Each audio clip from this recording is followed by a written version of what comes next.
여름은 화려한 계절이에요. 푸르름이 짙어지는 숲의 나뭇잎들과 산호빛 바다의 파도가 생각나죠. 하지만 우리네 삶은 그런 화려함과는 한 걸음 떨어져 있어요. 신나는 바캉스와 왁자지껄한 250주년 미국 독립기념일을 비껴간 저희 가정의 소박한 일상으로 함께 들어가 보시죠. 지금 X 제곱이니까 여기는 무조건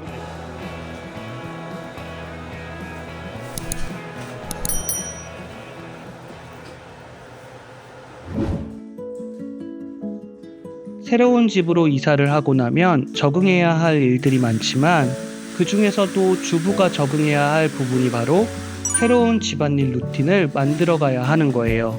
아침에 일어나 커피물을 먼저 올릴지 식세기 정리를 먼저 할지 정하고 각 방에 흩어진 빨래를 수거하는 동선을 어떻게 최소화할지도 고민하죠. 청소를 할 때도 빠지는 부분이 없도록 새로운 루틴을 정해야 해요. 잘못하면 반년이 지나도록 한 번도 청소를 하지 않은 곳이 생기기도 하거든요. 이제 이사한 지 한 달, 아직 새로운 공간에 맞는 집안일 루틴이 몸에 익지 않아요. 그래도 계속 고민하면서 새로운 루틴을 만들어가고 있죠. 집이 넓어지면서 청소는 조금 더 부담스러워졌어요. 특히 거실과 주방, 다이닝 공간이 넓어지고 중간에 반층 계단까지 생기면서 청소가 더 까다로워졌거든요. 우리 집 반려견 디디는 털이 굉장히 많이 빠지는 아이예요. 구석구석 개털이 정말 많이 나오죠. 그래서 먼저 밀대를 이용해 1차적으로 먼지와 털을 쫙 제거해주고 난 뒤에 무선 청소기로 청소를 해주고 있어요. 그냥 청소기를 밀었더니 개털 때문에 입구가 막히기도 하고 배터리 소모량도 너무 많아지더라고요. 이번 한 주는 미국의 가장 중요한 공휴일이자 바캉스 시즌인 4th of July가 있는 주예요. 지역 카니발이나 퍼레이드, 불꽃놀이와 같은 대대적인 행사가 동시다발적으로 열리죠. 매체에서 보던 다양한 축제 행사에 참여해보고 싶은 마음도 드는데요. 온 가족이 더위에 취약하다 보니 야외 행사가 부담스럽기도 하고 매년 행사 직후에 들려오는 여러 사건 사고 뉴스 때문에 4th of July 축제 방문이 늘 망설여져요. 특히 올해는 250주년이라고 더 큰 행사가 준비 중이라고 하더라고요. 또 어떤 사건 사고가 생길지 모르잖아요. 그래서 이번 주는 괜히 더위와 싸우지 말고 집에서 가족끼리 시간을 보내기로 했죠.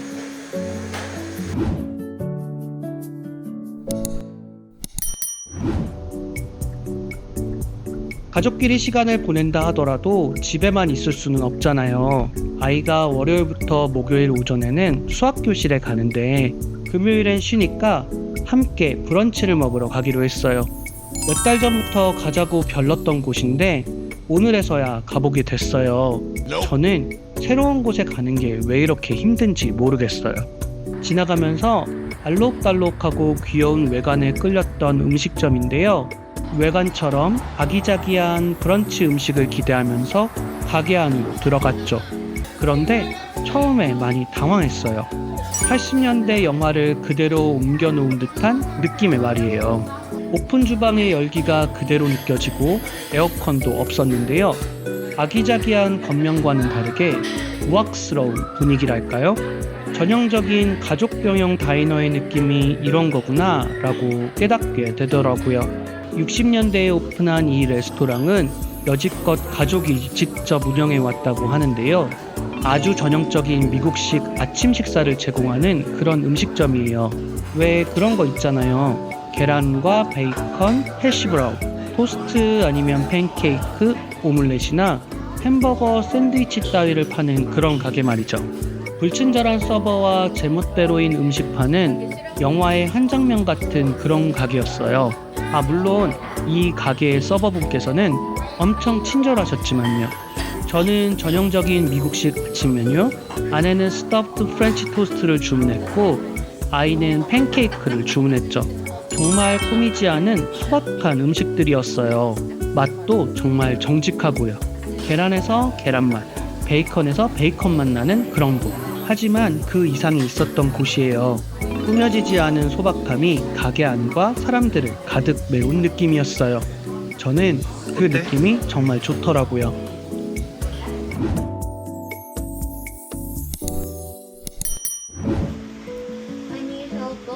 이번 여름 저희 딸은 지역 전문대에서 수학 교실을 들어요. 작년과 올해 아이가 참여할 수 있는 저렴한 여름 캠프를 찾았는데 아이러니하게도 전문대에서 운영하는 수학 교실이 가장 저렴한 거 있죠. 많은 학생들이 이 수업을 통해 수학 과목을 월반하고 나중에 고등학교 때 심화 수업을 들어서 대입을 준비한다고 해요. 하지만 저희 딸은 그저 학기 중에 더 쉽게 수업을 듣고 싶어서 월반 신청은 없이 그냥 수업을 듣고 있죠.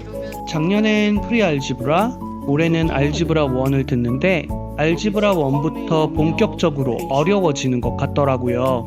작년까지는 아무런 불편 없이 숙제도 하고 시험도 봤는데 올해는 부쩍 숙제를 도와달라는 부탁이 늘었어요. 고등학교 졸업 후 20년 넘게 수학을 들여다본 적이 한 번도 없는 데다 아이 수학 문제는 모두 영어로 되어 있잖아요. 잔뜩 걱정하면서 아이의 숙제를 도와주기 위해 나섰는데 처음엔 진짜 하늘이 노래졌어요. 문제도 낯설고 왜 한국처럼 그냥 문제, 답, 문제, 답 이런 게 아니었거든요. 그래서 처음엔 답지도 보고 그 다음에 AI 찬스도 쓰고 하면서 가까스로 도와줬는데 그래도 조금 익숙해지니까 배웠던 것들이 하나하나 생각나더라고요. 한국 정통 수능 입시를 뚫은 짬바가 어디 안 가네 싶었죠. 오늘도 아이의 수학 숙제를 무사히 마치도록 잘 도왔답니다. 내가 적은 건 이거였거든. Pi r squared minus 9pi.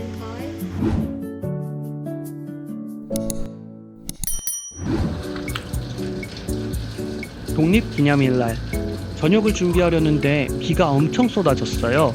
밤늦게 대규모 불꽃놀이가 다운타운에서 기다리고 있는데 정말 큰 낭패가 아닐 수 없겠더라고요.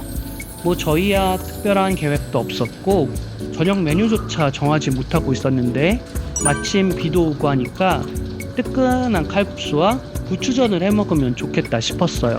며칠 전부터 아내가 부추전이 먹고 싶다고 해서 부추를 사두었는데 오늘 해먹으면 딱이겠다 싶었죠. 먼저 칼국수 육수를 위해 냄비에 물을 올렸어요. 다시마와 대파, 팥뿌리를 넣고 함께 끓여줬죠. 그리고는 칼국수에 들어갈 채소를 손질해요. 감자와 당근은 껍질을 벗긴 뒤에 얇게 썰어주고 호박은 깨끗하게만 씻어서 얇게 썰어주죠. 양송이버섯도 썰어서 함께 담아줬어요. 물이 끓는데요. 여기에 된장을 넣어줬어요. 멸치육수도 좋고 사골육수도 좋은데 이런 날은 장국이 더 좋겠더라고요. 이제 부추전 준비를 해줄 거예요. 먼저 부추를 씻어서 듬성듬성 잘라줬어요. 먹을 만큼만 보울에 담고 나머지는 봉지에 담아 다음에 또 쓰려고요. 칼국수 육수가 어느 정도 된 것 같아서 건더기를 건져줬어요. 이렇게 두 가지 음식을 할 때는 번갈아 가면서 타이밍을 잘 맞추는 게 많이 힘든 것 같아요. 요리가 완성되는 시점을 서로 못 맞추면 먼저 다 된 음식은 식어버리기 일쑤거든요. 저는 여전히 두 가지 이상 요리를 할 때면 한 가지 음식을 망치곤 해요. 아직도 여전히 초보 주부인 거죠. 건 표고버섯을 넣어서 국물에 깊은 맛을 더 주려고요. 그리고는 다시 부추전으로 돌아가요. 부추만 넣은 부추전도 좋지만 해물이 있으면 더 감칠맛 폭발이죠.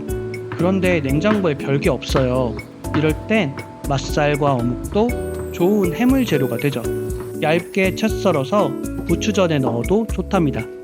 이제 튀김가루를 넣고 물을 넣어 섞어줘요. 전을 만들 때 튀김가루를 쓰면 더 바삭하고 맛있다는 얘기를 들었어요. 이제 육수엔 채소를 넣고 끓여주고요. 기름을 두른 팬에는 부추전 반죽을 넣어 전을 묻혀줘요. 육수가 끓고 있는 동안 면을 삶아주는데요. 면을 육수에 넣어서 끓이면 너무 걸쭉해지니까 따로 물을 끓여서 면을 삶아줬어요. 부추전을 뒤집어 주는데요. 잘 섞이지 않았는지 서로 떨어지고 난리도 아니네요. 그 사이 면이 잘 삶아졌어요. 이제 익은 면을 국물에 넣고 같이 한번 끓여줘요. 이렇게 한번 같이 끓여주면 면도 간이 잘 배서 맛이 훨씬 좋아요. 그 사이 부추전도 한 장 더 부쳐주고요. 이렇게 가족들을 위한 장칼국수와 부추전이 완성됐어요. 매번 그 맛이 일정하진 않지만 간만 잘 맞추면 가족이 함께 즐기기엔 충분하죠.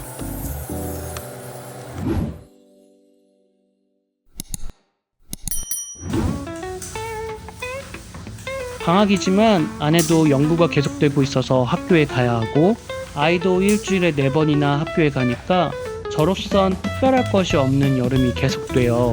화려한 불꽃놀이나 퍼레이드도 없고 특별한 바캉스나 여행도 저희 가족의 여름엔 없지만 이런 소박한 하루가 쌓여서 매일의 행복을 만들어가는 건 아닐까요? 다른 사람들의 삶은 늘 화려해 보이지만 그래서 우리 삶 속에서 그 화려함을 늘 꿈꾸지만 진짜 행복은 소박함에서 나오는 것 같아요.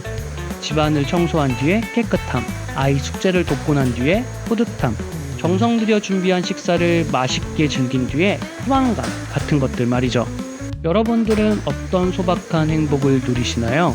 댓글로 여러분들만의 소확행을 공유해주세요. 오늘은 여기까지고요. 다음에도 재밌는 이야기로 다시 돌아올게요. 구독, 좋아요 잊지 마시고 그럼 다음 시간에 만나요. 안녕.